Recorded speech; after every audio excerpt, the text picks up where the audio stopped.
আসসালামু আলাইকুম বন্ধুরা। আপনারা ভিডিওতে একটি গণিতের সমস্যা দেখতে পাচ্ছেন।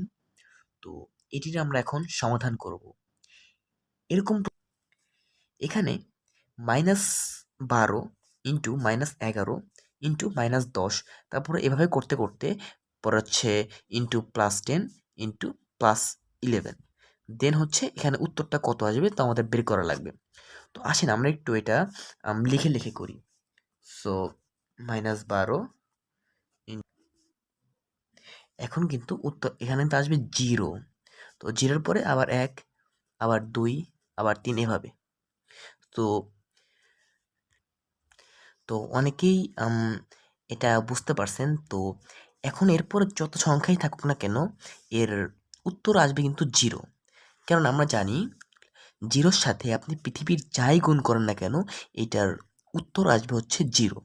সো দ্যাটস ওয়াই এই এই ক্যালকুলেশনটার উত্তরও হচ্ছে 0। সো আশা করি বুঝতে পারছেন সমস্যার সমাধানটি, এবং ভিডিওটি ভালো লাগলে চ্যানেলটি সাবস্ক্রাইব করে আমাদের পাশে থাকবেন। আসসালামু আলাইকুম রহমতুল্লাহ।